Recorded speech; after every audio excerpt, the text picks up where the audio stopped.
running was a pathway to transformation. I mean, everybody's had their life changed because of running, but most of us don't run purely with the intention of becoming a better person and letting that surrender carry us to different achievements. This is Running for Real, the podcast for runners who know that for every runner's high, there are just as many lows. All those just missed PRs, easy runs that feel hard, injury blues, and more. Each week, we'll talk to running, health, and wellness experts about their highs, lows, and best advice to build our confidence. Running for Real is about being honest, being brave, and most of all, not feeling alone. And now here's our host, Tina Muir. Hello, my friends. Welcome to episode 162 of the Running for Real podcast. Thank you so much for joining me. Welcome to the show if this is your first episode.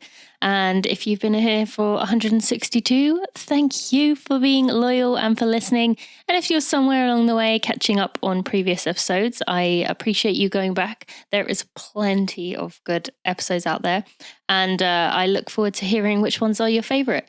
So last week we had Jared Ward on the show. That was a fantastic conversation, just really real and raw. And just, I think many of you enjoyed that because you get to see a different side of Jared because I have that friendship with him. He kind of allows us to see maybe a layer of him that he doesn't show on other episodes. Not that Jared is someone who kind of holds things back, but we had quite a deep conversation and it was enjoyable. And that was also the gift guide episode. I hope you found some gift ideas for that one. If you are still looking for Christmas gifts or for holiday gifts, that is a great one to go back. I've got things from all the way from $5 through big gifts, through creative gifts. I loved that section I did at the end there of kind of unique things you could get your loved ones, especially if you are, like myself, kind of concerned a little bit about sustainability and what brands you can work with. So I hope you found that helpful. And there's lots of discount codes. So if you did not already go to the blog post, go to tinamuir.com/episode 161. There's loads of discount codes in there. All right, so today I have another in-person interview like the one with Billy Yang just a few weeks ago, which I recorded in my hotel. Sanjay Rawal is a director. He has kind of realized that there's more to running than just the superficial things that we see. And there's also more to life than the things that we see on the surface. He won an award for food chains, and his latest movie, 3100 Run and Become, is what we are here to talk about today, which is just really interesting perspective on running. We're going to learn about this group of people who do this. I mean, it's quite hard to wrap my brain around it, but it's kind of a very spiritual journey that they go on to run 3,100 miles in one go in New York, which we will hear about. And just really interesting to learn about and just to make you think about your perspective. Now, as I said, this is a little bit of a spiritual episode, but I encourage you to still listen, even if you are not so much into kind of spiritual things or what he is saying. You've probably realized over the years that I'm not particularly a religious person, but what he is saying is really good for perspective. And, we can all get a little more of that to help us with our lives in general. But before we go meet Sanjay, I just want to take a moment to thank our sponsors, Recoup, Janji, and Body Health. Thank you to Recoup for sponsoring this episode of the Running for Real podcast. By now, you should know that I don't feature many products on these ads. And the reason for that is because I really have to feel passionately about a product because I feel like there's so many products out there, it can be completely overwhelming. And unless I feel that something could really impact my life, I don't include it. So this time, I'm really excited to share with you about Recoup. They have a cryosphere and a cryo sleeve, which I wish I had had most of my running life, particularly during my years of college or my years kind of early training. Those of you who are in your first 5 years of running, there's going to be some things you're going to do that maybe are going to leave you in a point like I was often in, where you are 2 weeks out from a race, you are struggling with shin splints or maybe an IT band issue, you've got plantar fasciitis, and yes, you need to go see a medical professional. That's always what I recommend. However, going to see a medical professional when you have 2 weeks to go, they're not really going to be able to help you too much because what do you need? You need to back off and you need to do some therapy. So at that point, what do you do? Well, I have spent many hours holding an ice cup in my hand, rolling it up and down my leg, or using things like a Game Ready, which is things they have in college systems, which kind of pumps ice water throughout your, sort of like on a sleeve on your leg. And I'm so excited that someone has finally created something that helps people like me, like probably you in this situation. So Recoup's Cryosphere is a portable cold massage roller, which combines ice and massage. It stays cold for 6 hours, so no more drippy ice cups or trying to find a freezer, which drove me crazy. It's essentially an ice cup replacement in that way, mess-free, easily cleanable. The sphere comes out, so you can use it to roll the bottom of your feet, like I said, for plantar fasciitis. It is really just a wonderful product, great for recovery. This is a great Christmas gift. It's portable. And then they have the Cryo Sleeve, which combines ice and compression. It is a sleeve that you wrap around you, gives you portable cold relief. It is going to compress and just put cold liquid all around your body. So it's going to help you to reduce inflammation and just get rid of some of that pain that is associated when you are kind of in those final weeks. So I'm really excited about this. They also have thermo sleeves coming out in March 2020, which are really exciting because that's going to be able to have you do contrast therapy, the hot and cold. And this is just a fantastic product. As I said, I wish I would have had it for my many years I was dealing with shin splints. So this is really something if you are someone who has to keep working through these little niggles, or if you are working through something right now. I'm very excited to tell you that you can get 15% off by using the code TNAMUA if you go to recoupfitness.com. That's RECOUP fitness.com, recoupfitness.com, and use code TNAMUA. You will get 15% off either the Cryosphere or the Cryo Sleeve. I'm excited to hear what you think. Sanjay, welcome to the Running for Real podcast. We are doing this in person, which I'm really excited about. I'm happy to be talking to you right now. Well, welcome to my hometown, New York City, the 2 days before the New York City Marathon. No, I'm excited. Although Sanjay told me when we were going up in the elevator that he lives in the quiet part, which I found really hard to believe. But then he told me he has a garden and some space between his house, which makes it believable, because it's hard to imagine we're sitting near Times Square anywhere in New York that has space, but you apparently have some.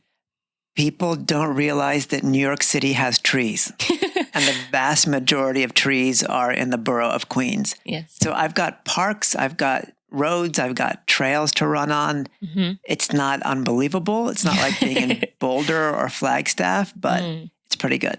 Yeah, no. And I love being here. So even if I'm just visiting, I'm here as much as I can. So, all right. So for those who don't know you, how would you describe yourself? Well, these days, at least for the last decade, I've made movies. Mm-hmm. And my most recent movie was a running movie called 3100 Run and Become, about a bunch of things, but really focused on the world's longest running race, which is 3,100 miles. I don't know how many marathons that is, but it's a lot. Yeah, yeah. And I'm looking forward to diving into that a bit more because, I mean, that itself, just saying that 3,100 miles, that's hard to wrap your brain around. I mean, I'm trying to think when I was an elite athlete, I want to say that was my yearly total. Yeah, it's about 60 miles a week or so. 60 miles a week, okay. A little less for 52 weeks. That's just mind-blowing to think about that. But I want to talk about that more in just a second. But I want to start with an earlier movie, which was Food Chains, where you were the director. So firstly, let's tell us, becoming a director, becoming involved in movies, was that something you always wanted to do? I studied in the footsteps of my father and mother. They both came from India and they both had PhDs. And so like A minuses, I don't know what this translates to in Europe, but A minuses here were not good enough. And I would have to do, remedial work on the weekends. From your parents or from my parents? Okay. Like they were really strict because education got them out of Indian villages. So after I finished my undergraduate, I kind of took a 6-month break, which became a year break, which became now a 25-year break. And I kind of bumbled around in life, but I'd moved since graduating. I'd moved from California to New York City. Like New York was everything to me, and I wanted to live in New York more than I wanted to be successful in any one particular profession. So I came here and kind of just got my feet wet in culture, in arts, and weirdly enough, got pushed into human rights and began a kind of fledgling career that took me to 45 countries around the world. And I worked with Nobel laureates, actors, musicians, athletes, heads of state. And along the way, I had the chance to help with a number of documentaries, mainly about human rights in Africa. But it wasn't until I kind of came back to the U.S. in earnest in 2008, 2009, that I realized that a lot of the problems that I'd seen overseas were also here in America. Yeah. So you decided at that moment you wanted to kind of expose a lot of those? Yeah, I wish it was that earnest. The truth of it is, like, I lost a job and all of a sudden I had time and I had a little bit of money. And so I went and bought a camera. And then my first movie was actually me and my friends surfing in New York City through the winter. And it was a kind of... Wait. What do you mean by that? Well, most people don't realize, but Long Island has some of the best beach break surfing anywhere. Or I should say, like, when it gets good here, it's as good as it gets anywhere. Okay. And so didn't have anything to do, surfed a lot in California, surfed a lot here, and made a movie about it. And, one would think that it would have been a little self-aggrandizing and just a little bogus, but for some reason, people liked it. It was a kind of a meditative take on what it was like to bob around in 32-degree water in February with skyscrapers on the horizon. Okay. Well, I'm going to leave that to you. I don't know if I'll be picking that up, but I definitely could see the appealing aspect of looking at the skyscrapers. But then Food Chains became the first movie that really kind of took off. And tell us about what that's about, how the idea came about for that one. You said that, you'd kind of been working with human rights, so it kind of seems like a natural progression, but tell us a bit more about that one. So the Food Chains really chronicles the campaign of a small group of tomato pickers in southern Florida. They're called the Coalition of Immokalee Workers, kind of a collective of workers referred to as the CIW. They had been battling some of the worst human rights abuses, including modern-day slavery. Sexual harassment is the norm in tomato fields and in agricultural crops around the U.S. My dad, interestingly enough, was in agriculture. He's a tomato scientist. And so I grew up kind of around the tomato world, and it shocked me to learn that the worst of the worst human rights violations in agriculture were happening in Florida. But that said, the movie ended up becoming a hit because it was a triumphant story. This group of workers, against all odds, forced the biggest buyers of tomatoes like McDonald's and Walmart and Burger King to help them eradicate abuses in the field. Eva Longoria ended up producing it. The actress Forrest Whitaker narrated it. And because of Eva and Forrest, the film was featured on basically every nightly talk show in the U.S. in late 2014. And so that made me realize, like, I wasn't terrible at it. And I began having a lot of ideas. Yeah. And I bet that was, a nice confidence boost and kind of an exciting thing that you had that kind of success to be able to say, okay, now I can really go into what I want to do and more kind of let your voice essentially come out. So then you'd said about, do you say 3,100 or 3,100? We kind of say 3,100. Okay, 3,100. So 3,100 Run and became the most recent movie and the one that, I'd like us to kind of focus on today, being this is a running podcast. So it's kind of about, why people run, what motivates people to run. Tell us about where the idea from this came along. And did you know about this race before you started researching? In a nutshell, I ran track in California in high school. And, California then had 33 million people. And I was state ranked in the 400, the 800, and the mile. But then when I got to college, I didn't realize that running could be a career, especially with parents that were all about academics. I mean, my parents had no conception that running could be a profession, and it really didn't fit with all the coursework I needed to do. But that said, it's like by the time I got to college, I hated running because it was all about winning. Yeah. I mean, so I relate on an absolute amateur level to your story because totally burned out. There was zero joy in it for me. That said, I kind of kept bumbling along and ran for fun, but I didn't get much out of it. When I moved to New York in 1997, I ended up in the hamlet of Jamaica Hills, Queens, in the borough of Queens. And that summer of 1997, the 3,100-mile race launched. And I had no conception of even what a marathon was, much less an ultra marathon, much less a multi-day race, like a 6 or 10-day race, much less a race that would span 52 days. Competitors had 52 days to try to run 3,100 miles, 59.8 miles a day. And they did it all around a half-mile loop, which makes no sense unless you've run a 24, 48, 72-hour race, 6-day or 10-day race, and you realize that when you're running those kinds of miles, you don't want to get hit by a car. And is it done here? Yeah, it's in Queens. Okay. You don't want to step off a curb. You don't want to think about traffic. And you want to be able to use the restroom when you need to. You want food and water when you need to. So they put it all around a half-mile sidewalk loop. Oh my God, that makes me feel sick. I can't even wrap my brain around that. Yeah, so it's like it scared the living daylights out of me. But in 2015, I'd made a trip out to the Navajo reservation to kind of meet a Native American running group called Wings of America. Yep. And they helped to kind of raise the standard of Native American running across the U.S. And I met a man who ended up becoming one of the main characters in the movie, Sean Martin, a champion Navajo ultramarathoner. We went for a morning run, and I realized as soon as we left his house, he was going to get more out of that run than I ever had. I mean, we were running in a canyon. It was just epically beautiful, and it should have been mind-blowing for me. And it should have been pedestrian for him because that's where he runs every day. But he wasn't looking at his watch. He wasn't waiting for the GPS satellites to triangulate, and he wasn't looking at his pace. And afterwards, I saw that there was this look in his eye that something happened on a deep meditative level. And I asked him what he does when he runs.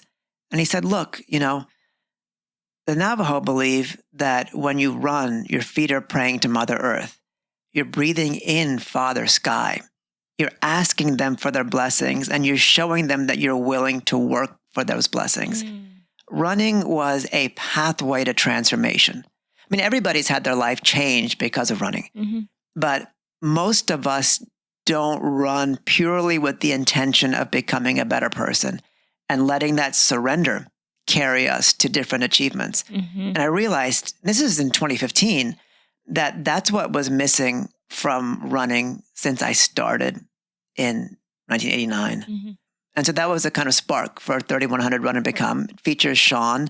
It features the Marathon Monks of Mount Hiei, this very esoteric group of monks that picks one person to do 7 years of trekking. And then we spent time in the Kalahari Desert with the San Bushmen, who traditionally hunt by jogging for 24, 48 hours after these, 1.5-ton beasts. So we kind of pulled in 3 ancestral traditional running cultures to show how and why 3,100 miles is natural. It's not outlandish.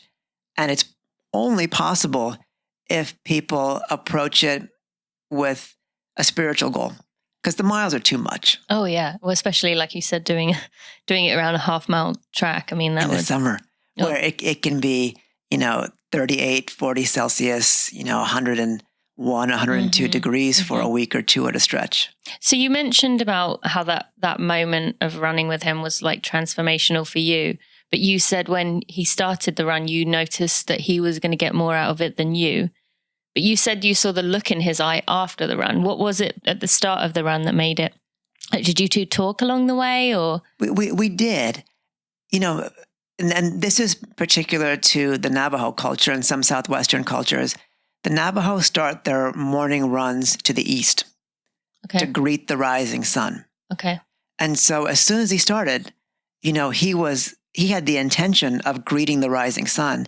And you could see in his face that the prayer had begun. And you can tell, if you go into a church and someone's just thinking about eating tacos and enchiladas, you can see it, and someone's thinking about the Almighty with devotion, you can see the kind of serious visage that they carry.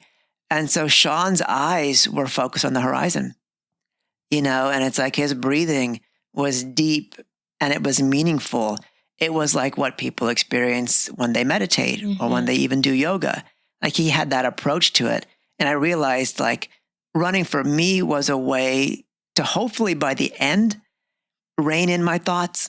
Hopefully there'd be a moment towards the end of a run when I had clarity. This is before the run. Okay. And I've realized since then that if I run with a very soft mind, if I run, as Kenyans say, you've got to run dumb. If I run with the looseness in my mind, I can start having those kinds of inner emotional experiences and that type of mental clarity, like at the beginning of the run, rather than hoping for the kind of clutter to clear. And like a runner's high after you finish. Yeah. Like that should be the state of one's entire run. Okay. So for someone listening who is intentionally here, they're thinking, wow, like what you're saying is just amazing. Of course, that's what I want, but I can't see how that would be the case. That sounds like a lot of work to keep bringing my thought, if they feel it's bringing my thoughts back. And what if my mind wanders? Well, then I have to bring it back, which makes it harder. And tell us some more about what someone could do. What makes it that meditative state? Like what would someone need to do to kind of be able to approach a run like that? That's a great question. I'm by no means an expert in it, but I can tell you what I've experienced and what I've learned. And it actually starts outside of running. If one can practice meditation techniques, particularly breathing techniques, where you breathe in as slowly and as quietly as you can. You try to breathe out even more slowly. And then you gradually try to imagine that you're not just breathing in air, but you're breathing in peace. You're breathing in energy. You're breathing in love. And if you can have that type of practice, whether it's 5 minutes a day or 3 minutes a day, it becomes a lot easier to apply that to your run. I mean, Sean spoke about it. Like when you run, your feet are praying to Mother Earth. You're breathing in Father Sky. And from racing, it's like if you can control your breath and really, really, control it, you can lower your heart rate. You can clear your mind. You can get rid of anxiety and you can focus on the moment. And so that's a general idea. If you practice one of these breathing techniques, even for a minute before you run, really focus on the breath. Unplug if you can from, your iPhone and from the playlist. And when you run, just listen to the footfalls of your feet and feel that they are praying to Mother Earth. Sean's dad, who's a medicine man, told me Mother Earth is under the sidewalk too. Mother Earth's under the asphalt. Like wherever you are on this planet, your feet are hopefully on the ground, treadmill or not, and you're breathing in air. And so like when you run, that sound of your feet hitting the pavement or the treadmill is your feet praying to Mother Earth. When you breathe in, you're breathing in the vast universe. And so you can come back to it, not, necessarily perfectly every time, but it's like you can come back to that focus just by feeling your breath and using a little bit of imagination and imagining that you're not just breathing in air, but you're breathing in something else. You're breathing in peace. Thank you to Janji for sponsoring this episode of the Running for Real podcast. I have told you how much I love this brand, and I am so excited to see so many of you trying out Janji products and loving them. They've been telling me how many orders are coming through, and it is just wonderful to see just how much you're loving them when you try them, because they really are amazing clothes. As I've mentioned, I love the split shorts. I love many of the tights. I love the tops. I love the tank tops, all of it. Everything I've tried, I've really enjoyed. And I just love the thoughtfulness of it. Right now, they have the Mexican collection, which is going to pay this homage to this vibrancy of Mexico that we all know and love. And it's just wonderful knowing they worked with a local designer to create the product. They also are giving 5% of their profits to clean water initiatives in Mexico. That is their current situation. And then they've also done other collectives in countries like Cambodia and Uganda and Bolivia. And I'm excited to see where the next one is going to be. Actually, that's a lie. I do actually know where the next one is, but I'm afraid I can't tell you. They have just come out with some accessories. I love their hats. You guys know I am a huge hat fan. And there's just so much on there that is a wonderful well made of recycled materials, and just really cute clothing. So I definitely recommend going to janji.com. Yes, they now own janji.com, and you can use code Tina Muir to get 10% off your order. I am absolutely loving it and loving that this is a sustainable company, a company that cares, and they genuinely do care. I am excited to share with you in the next few months some of the things that they are doing just to support me, to support people in the St. Louis community, as that is where they are from. This is just a wonderful company. Stop spending your money on companies that just don't give a crap about anyone but their bottom line. Go support Janji. They are wonderful people, and you deserve the best. Go use code Tina Muir for 10% off your order. When you run, just listen to the footfalls of your feet and feel that they are praying to Mother Earth. Sean's dad, who's a medicine man, told me Mother Earth is under the sidewalk too. Mother Earth's under the asphalt. Like wherever you are on this planet, your feet are hopefully on the ground, treadmill or not, and you're breathing in air. And so like when you run, that sound of your feet hitting the pavement or the treadmill is your feet praying to Mother Earth. When you breathe in, you're breathing in the vast universe. And so you can come back to it, not, necessarily perfectly every time, but it's like you can come back to that focus just by feeling your breath and using a little bit of imagination and imagining that you're not just breathing in air, but you're breathing in something else. You're breathing in peace. Okay, thank you. And I will remind people that just 2 episodes ago, or maybe 3, we had Jeff Warren on the show, episode 158, and he taught us about meditation during that episode. He gave us a meditation practice at the end. So if you have missed that one, go back and listen to it. Okay, so with that, for someone who is saying, okay, this is interesting, I'd kind of like to get to that, but I find it really hard to, not be distracted. My mind, I'm so used to having my mind filled with things. And I myself, on this day, I've told you personally that my day has been very hectic. And I had the first 20 minutes of free time I had was before this interview. And I lied down for probably 2 minutes. And then I thought, I better research something for this evening and grab my computer. So for someone who, like me, maybe struggles not even with necessarily picking up the phone, but doesn't like being with their own thoughts or is scared of what their own thoughts are. Anything you'd say there? Yeah, I mean, that's a great question. Nothing happens overnight, right? Like, you would never drop down to a 430, 420 mile on the first day of a season. Like it's going to come with slow and steady practice, but that goal becomes apparent if you've got the intention. So a lot of us run for different reasons. Some people might run just to be alone, away from family, away from friends. Some people might run to look good. Some people might run for health, and all of those things are great. What I learned from Sean and from other people from traditional running cultures is that if you ask your run for transformation, it'll do that for you. Like if you ask it for health, it'll do that for you. But if you go into your running as though it were a spiritual practice, then the frame of mind changes. And again, for those who meditate or those who do some contemplative practice, we don't have our best experiences every single day. It's like you can't eat like the best meal every day. It's like, but you eat a little bit every day and it nourishes you and sustains you. So you're not going to have a transformative experience in your run every day. But if that's your intention with your run, if that's your intention with your marathon buildup, or if you're training for an ultra marathon, that you're hoping not just to achieve a goal, but to hopefully learn more about yourself, running strangely and beautifully enough gets you there. And I'm saying this not from some New Age perspective, but when we spend time with the Navajo and with other Native American tribes and with the San Bushmen who've been in Botswana and the Kalahari for more than 125,000 years, that's what they told us. They told us that running is the way men and women commune with nature, with the earth and with the sky. I heard it over and over and over again. And then when I tried it, I was like, duh, they're right. It just works. Okay, great. Thank you for explaining that.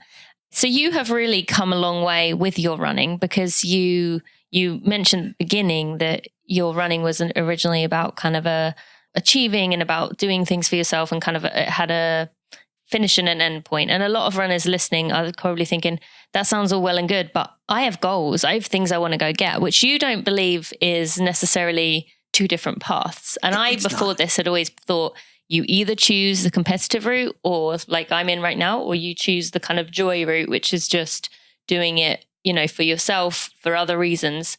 Tell us about how is that possible to be able to compete if you're not focused on, I need to go get this and I need to hit this time, or not even necessarily the time, but I need to go for it and focus. From Eastern spiritual traditions, and this is very Zen, and it's also, very kind of, Buddhist and monastic, you need effort. But there comes a certain stage when you realize that the universe itself, the divine, was the one that was acting in and through you. So you might start with love. You might progress to that was called emotion. And you might progress to something called devotion, which is like intense focus on something. Mm-hmm. But the last stage in the spiritual life is surrender, where you feel like you are just a drop merging with the ocean, where the drop maintains its identity in the ocean, but it can claim the ocean as itself. The 3,100-mile race, it's a race. Even though people can only really fathom that distance and tackle the daily mileage by considering it a pilgrimage, they're using the idea of it being a race to pull out new capacities. Now, I'll make it really clear. I was on the Hopi Reservation in Arizona, and an elder named Brex said to us when we were heading off for a morning run, he said in Hopi, and he translated it into English, find joy through exertion.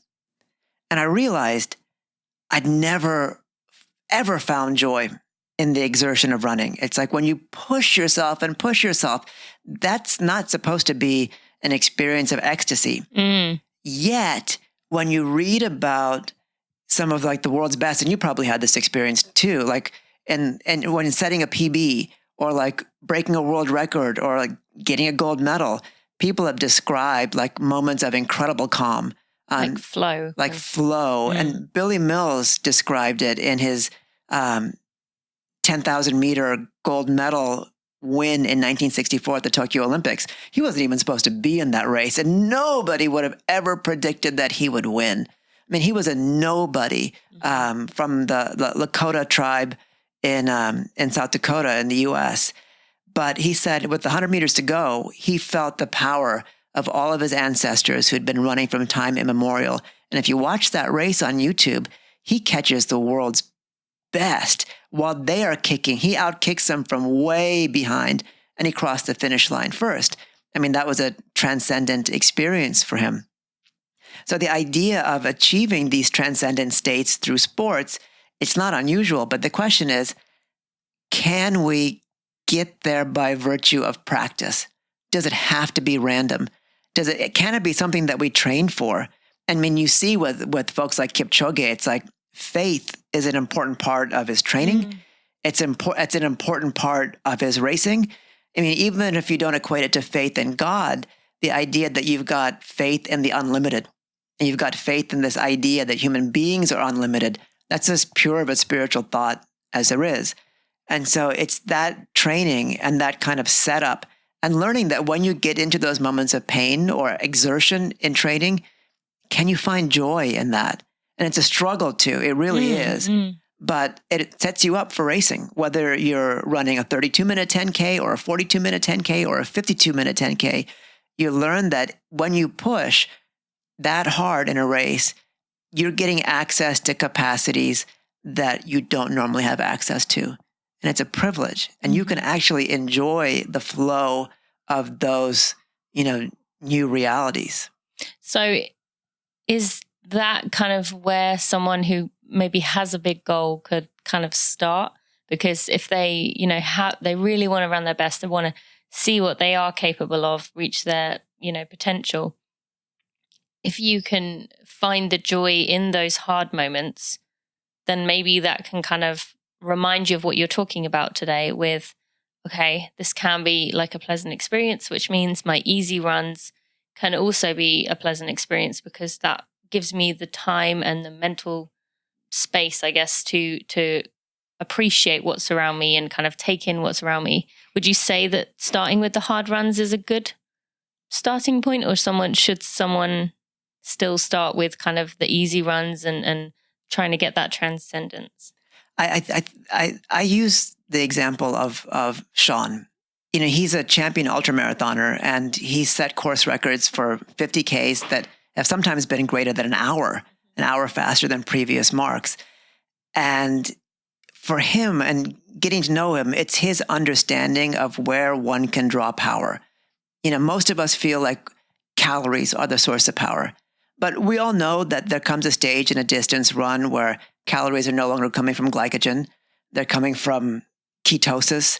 At the same time, we know that if we use our imagination, everybody's done it. Like a kid, shooting a basketball at a hoop is always going to imagine that there's 2 seconds left, their team is down, and they're lobbing up a three-pointer. We've all imagined during hard runs, like what it would feel like to cross the finish line at the New York City Marathon or the Olympics first. And it gives you a burst of energy, like visualization, that kind of inner focus is a source of energy. But Sean takes it one level deeper, that if in a run, whether it's hard or whether it's slow, if you learn that power comes from Mother Earth, that power comes from your breath by breathing in Father Sky, you can learn to hold your breath, to control your breath, and use that for focus, you can make progress, whether it's a slow run or it's a fast run. At the same time, that idea of exertion, sometimes going out on a recovery day is harder, right, than those minutes of hitting threshold capacity in an interval workout. So there's exertion every time you put your foot on the ground. And so it's not necessarily a factor of pace.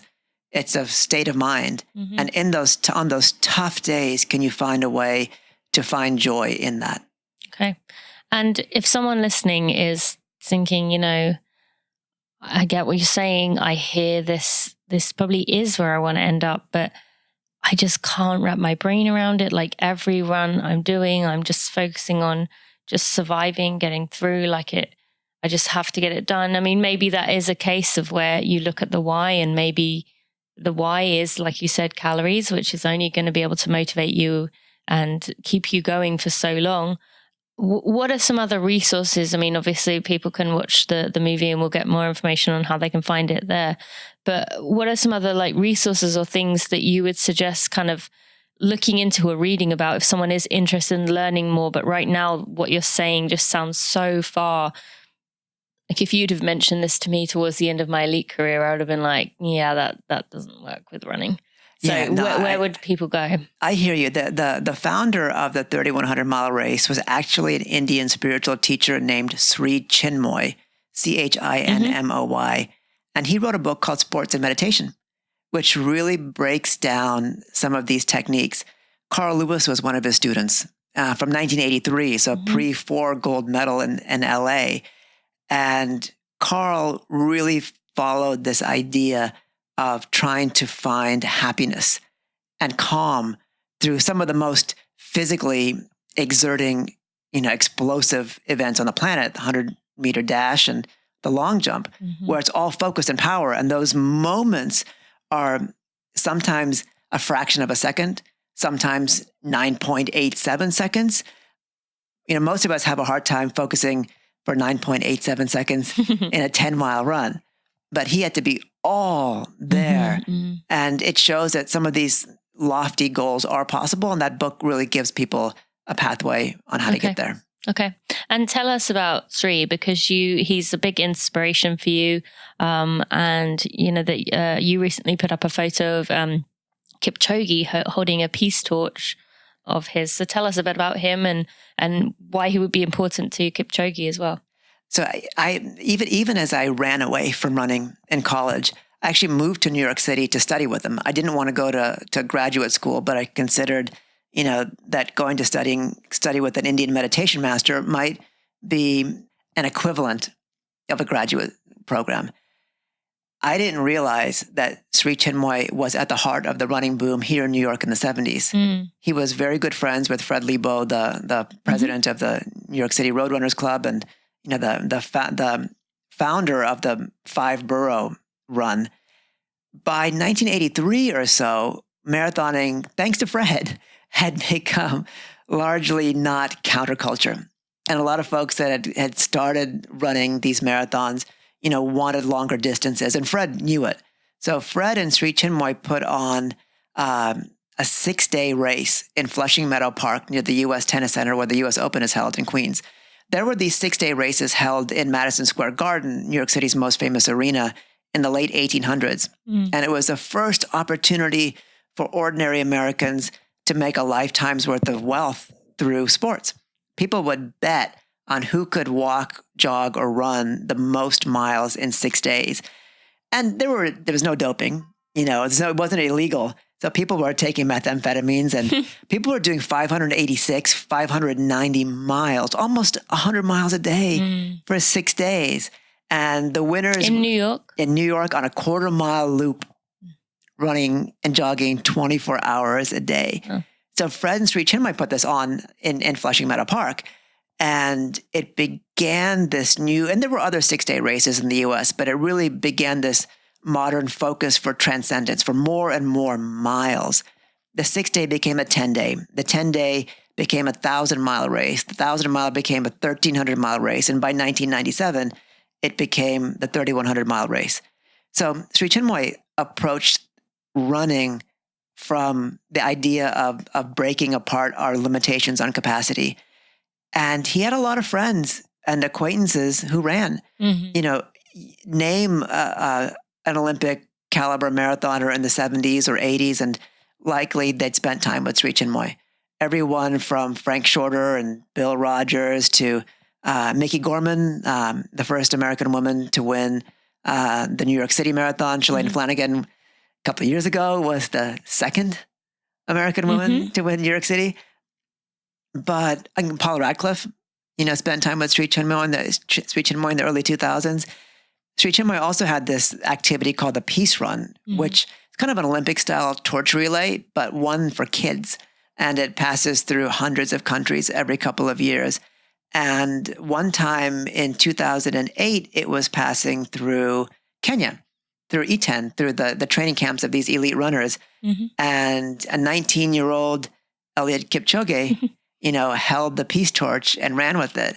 And it was clear, at least to the participants then, that this is someone unusual. This is a runner who is focused equally on his performance as he is on achieving different states of mind or states of being through running.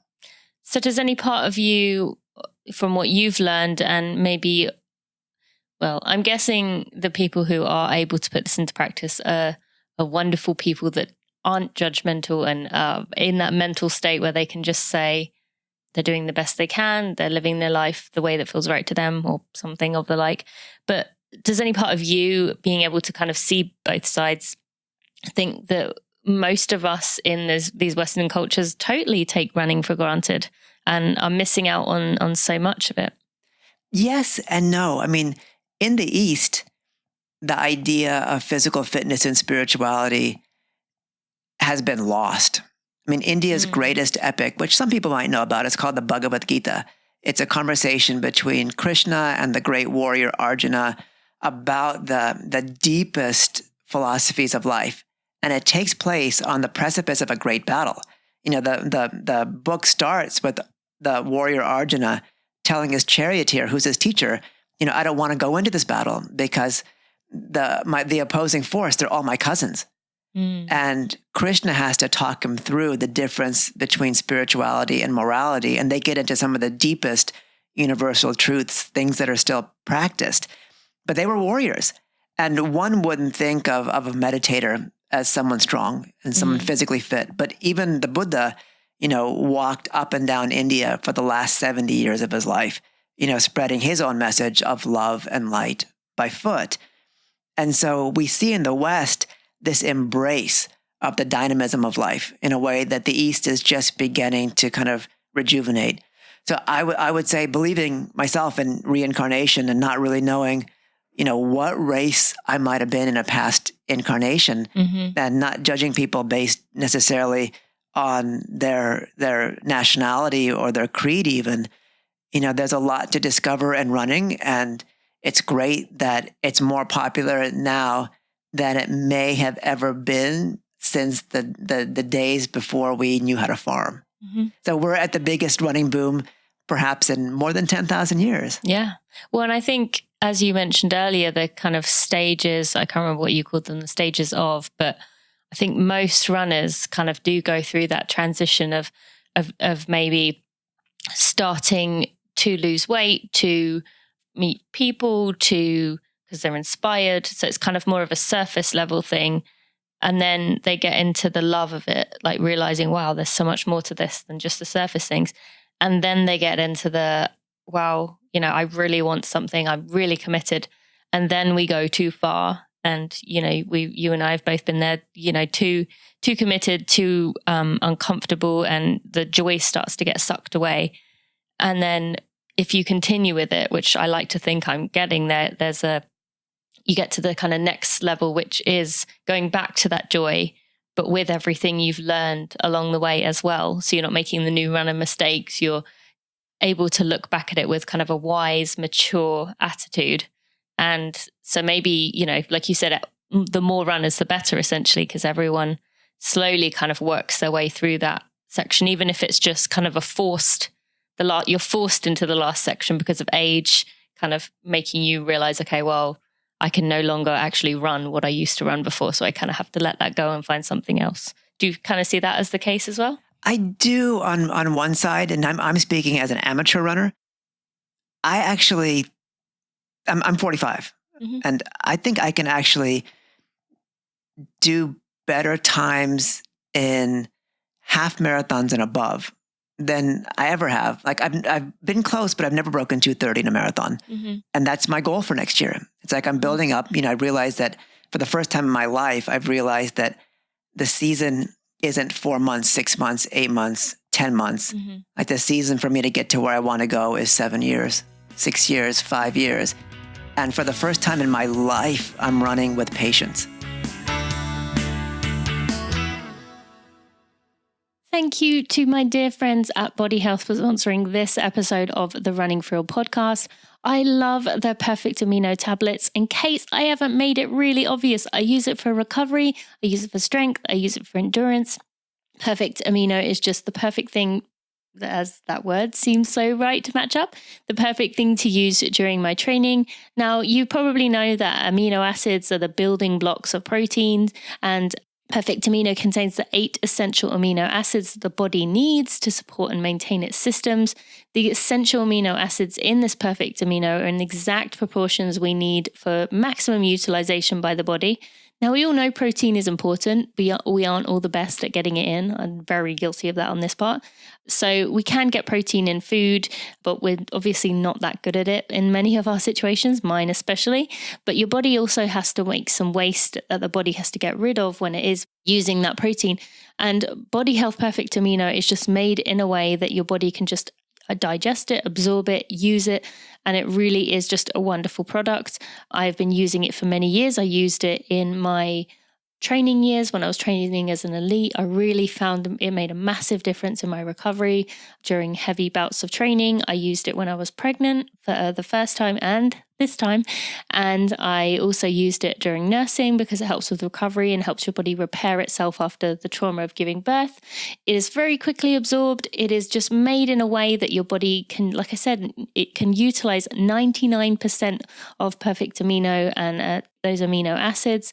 It's going to get rid of inflammation for you. It's going to help you with muscle mass, which is really important as we are training hard.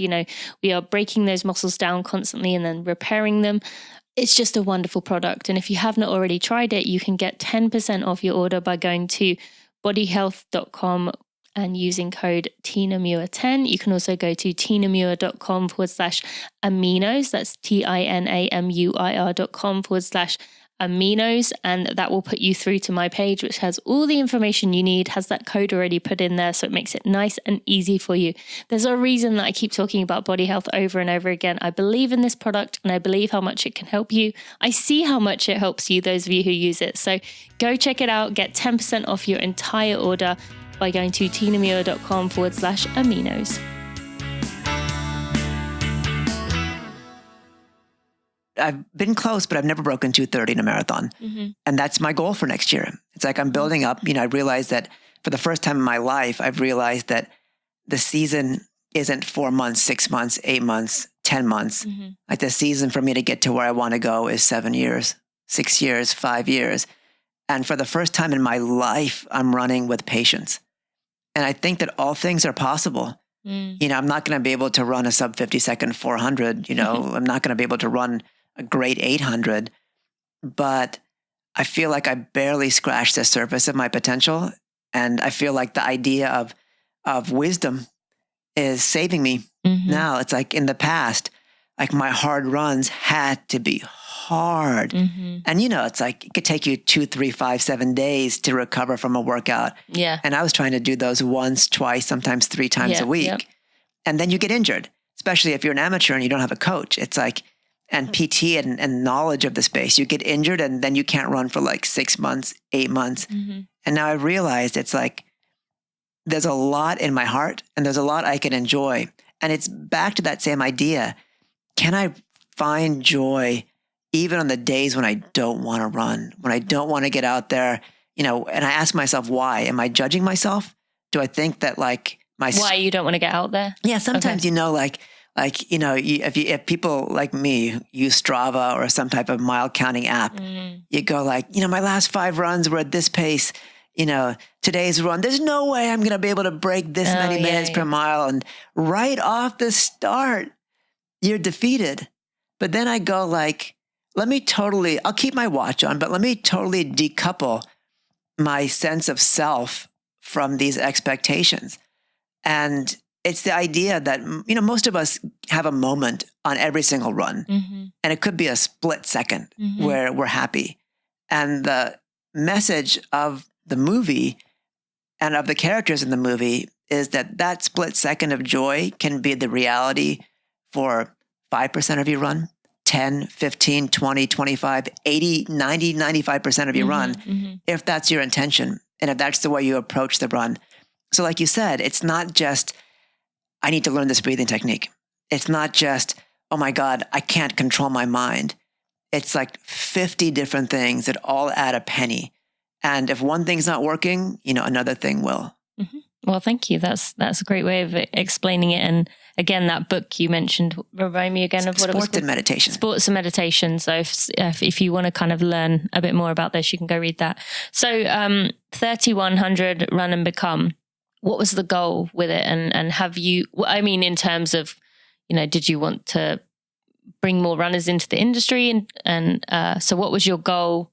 And do you feel like you have kind of reached that goal? That's a great question. The film revealed to me why we run. And it gave me personally language for understanding the types of experiences we all have when we run. Again, going back to Sean, that the idea of running is as old as human beings are. And that there's this natural energetic flow between our feet and the earth, between our breath and the sky. And that's made us who we are. That's given us the skills to survive when we were hunters and gatherers on the Great Plains, using our feet to chase these massive beasts, to dehydrate them and chase them away from water. And our ingenuity and our endurance were our kind of genetic superpowers. At the same time, running was much deeper than that. Running was a way where young people would learn how to become better people. And running was something that in traditional running cultures, people do until they can't anymore. So 60, 70, 80, 85. And I realized that I've never thought of running in that time span. And so now for the first time, I'm thinking like, what do I need to do to be able to run, when I'm 70, when I'm 75, when I'm 80, when I'm 85? Like number one, I have to enjoy it. It can't be the same torturous experience that it was decades ago. Number two, I have to take care of myself. Number three, I have to learn how to transform lethargy or pain into something totally different. And there's no better petri dish for all of those aspects of running than the Self-Transcendence 3,100-mile race. People have to do 60 miles a day in and day out. Or the leaders do 70, 75 miles a day. What does it take to achieve that sense of performance? It doesn't come from nowhere. It comes from training, but it also comes from an understanding of being in the moment, of releasing expectations and literally going into what we call flow. But flow there's 100 different ways to flow. Yeah. Going into a state where you're actually really, really happy and you're allowing that happiness to carry you through the entire experience. Yeah. Thank you for explaining that. That's so good to hear you, just the eloquence that you have to explain that. And I just could listen to you talk all day. It's just wonderful to hear. And so for someone living in New York, when is the race? Is it every year? Yeah. Because this isn't something that you typically hear about. Only 10 to 15 people are allowed in the race every year. And so they don't really do much publicity. Once every couple of years, there's a big story in the BBC or the New York Times or the Washington Post. But the race is an exceptional viewing experience. It wouldn't seem like it because people are just going around in a circle, 120 laps a day. But it's like going to a temple of running. I mean, this isn't the only one, but if you go to like the old Hayward Field in Oregon, you go like, there is a lot of history here. If you go to Bislett in Oslo, you go, there's a spirit here. And on that pedestrian course around a school in the middle of suburban New York City and Queens, while the race is happening, you're seeing people who at every moment are challenging the idea of impossibility. So I tell people, come out with a basket of food. There's lots of takeout places in New York City. Be prepared to spend an hour or two. There's benches. There's a viewing area. The race usually starts the second or third weekend of June and runs 52 days, following. So I think in 2020, the race will start June 14th and run until the very beginning of August. Okay. All right. Thank you. Definitely will be interested to hear if people are enjoying it, and I will not be able to be there, but I hope some people listening do, and I would love to hear what you think. All right. So just for people who want to find your movie, where is it available? It's in the US, it's streaming on Amazon Prime. Okay. It's also available for download on iTunes. Okay. The UK, it's on Amazon, and it'll be streaming come middle of November on Amazon Prime. And it's in most other countries on iTunes right now. Okay, great. Thank you. All right. And tell us any future, what are you working on now? I am really excited. I'm working on a scripted movie about a woman I believe is one of the greatest distance runners of all time, but very, very few people know her name. She's Patty Dillon. She ran under Patty Catalano. She was Nike's first female-sponsored athlete, a Native American who grew up in Boston. She was the first American woman to break 2:30 in the marathon, the second woman to do so behind Greta Waitz. But everything great that could have happened to a runner happened to Patty, and everything bad, terrible, despicable that could have happened to a woman runner in the late 70s, early 80s happened to her. Ultimately, it's a story of incredible triumph, but it's also it's a story of her finally finding peace through running. She got into running because it made her feel like a worthwhile human being. But as she got more successful, that early joy disappeared. And it took one final effort and one final race in 1985 in the Rio Marathon for her not just to realize why she started running, but that running could and would transform her life if she let it. And so she kind of embodies what you talked about running being transformative. Yeah. From a professional sense, after she ran that kind of epic race in 1985, she continued racing, but she no longer had to race. She finally achieved inwardly what she always wanted to get out of running. Yeah, which I think a lot of us are.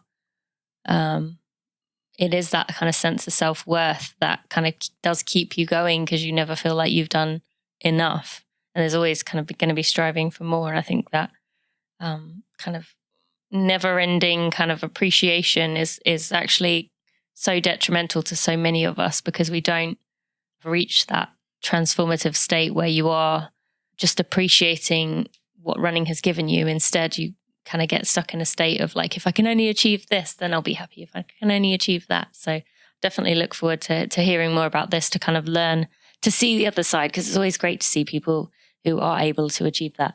All right. So just finishing up 4 questions to wrap up every episode. So one piece of advice you'd like to give the listeners for life?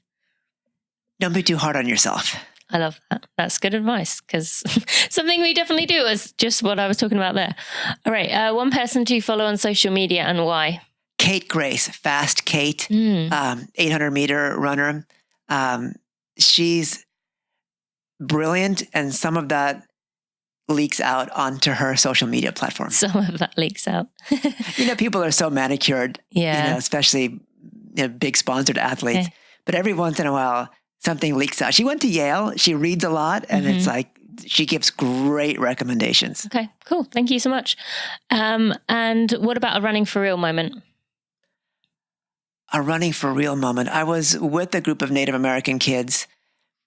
Kids as in children? I would say that I'm 45, so they're between like 18 and 23.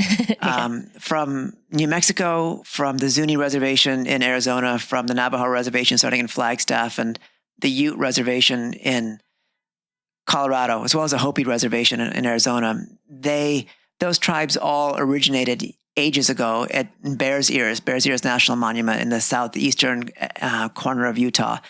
And these kids decided to run from their reservations to Bears Ears as a kind of act of political defiance, because Bears Ears, protected status was being rescinded by the current administration. So for the kids, it was an act of defiance, and it was an act of prayer. And it was on that run that the Hopi elder Rex Talayum Tewa said to us, one of many things, but the thing that stuck with me was, find joy through exertion. But we were running through Monument Valley, through some of the most beautiful areas of the U.S. with an inner cry, to overcome suffering, to overcome pain, and to find acceptance. And it went on for 400 miles from any one direction for days. And it was just beautiful to be in a group of people that were all trying to become better people in those moments. I love that. Thank you for sharing that. That's really cool. All right. And finally, this is going to be interesting. What do you tell yourself on the start line of a race? Oh, God. Number 1, go hard. I wasn't expecting you to say that. Most of my best races have been, I've never done well at negative splitting anything. But there's many races where I go like, oh God, I should have gone out hard. So it's like I go out hard or have a goal for the first half of the race, and then have just this like unflinching and maybe immature faith that my years of meditation are going to carry me to the end. And have you found that to be the case? I've only really started racing in earnest for about a year, and it does work. Okay. And it's like I realized that the only times I'm going to find joy in exertion are in races, because I'm too much of a weenie in my regular training. And I try to like push myself to a point where I'm forced to find that joy, even if the pace slows down, even if the legs slow down. Can I be the happiest person when I cross the finish line? Okay, so let me just ask you there. You said you're too much of a weenie to push yourself in training. Are you saying that you struggle to push yourself end of conversation, or you struggle to find the joy during the... Well, that's really the old me talking, because like Patty Dillon is actually my coach right now. Okay. So she's saying like, my goal is in 2020 to break 230. And she's like, you're not supposed to be going at 440 pace in workouts, 400s or whatever. It's like, you can't push yourself past the edge. It's like, if you have a hard workout today, you're going to have to be able to do an 80, 90 minute run tomorrow. And that's so not my frame of mind from running shorter races. Okay. Like where you just have to punish yourself in workouts. Oh yeah. Right. I mean, you've probably been through that infinitely more than I have. So it's this idea of like, Kipchoge does it. Not that we ever compare ourselves to him, but he says like, he doesn't go to 80% exertion in his workouts. He saves it all for the race. Yeah. Yeah. And so it's really understanding, like, I just have to have faith in how much joy I'm having.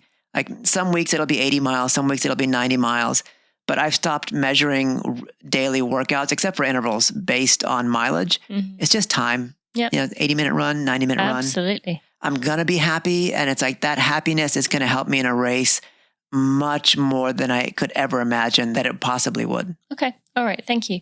All right. So where can people, we've mentioned about the movie already. Where can people find you in general? I'm on Instagram at Mr. Sanjay R. Okay. It's pretty much it. I'm in New York City. If you want to come and check out the course, I live like a mile away from it.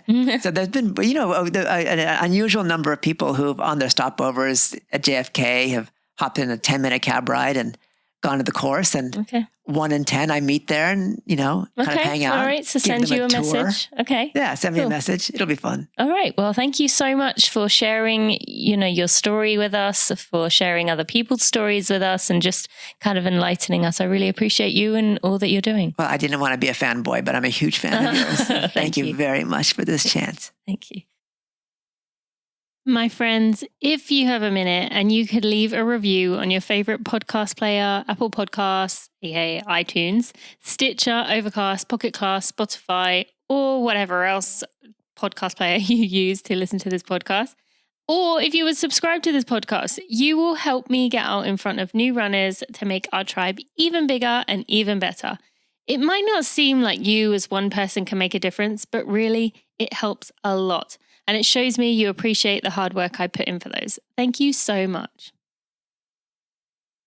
So interesting, right? I never would have thought about running in that way. And although I'm not particularly spiritual or religious person myself, I really have been thinking a lot about what Sanjay kind of talked about there and more just the gratitude and appreciation for the ability to run. And you also will hear Chris McDougall talk next week about something that he says about a different perspective on your runs, which I think will be very similar and will kind of make you think a little bit differently. So on that note, yes, Chris McDougall is our guest next week talking about his new book, Running with Sherman. Sherman is a donkey and he does what's called burro racing, which is where he runs races with his donkey. It's just a great story. Chris is just a wonderful person to talk to. You've probably heard my 2 episodes with him in the past on Run to the Top. And it's been a few years since I've spoken to him, but he's as wonderful as ever. I really enjoyed that conversation. So firstly, go check out, Sanjay's movie. I have not yet seen it, but it is on my list. I need to make sure I can do that too. This is my reminder and also yours to go watch it. And then, if you want to support Sanjay, go follow him, go, support his work that he is just really doing some impressive things. And I look forward to following him in the future. As I mentioned, next week is Chris McDougall. So if you're not already subscribed, go do that. And if you haven't already left me a review, I would really appreciate a review on iTunes. Thank you so much for doing that. I hope you have a wonderful week, my friends. I'll see you next Friday. Thanks for listening to the Running for Real podcast. Be sure to check out tinamuir.com for show notes and even more helpful running information.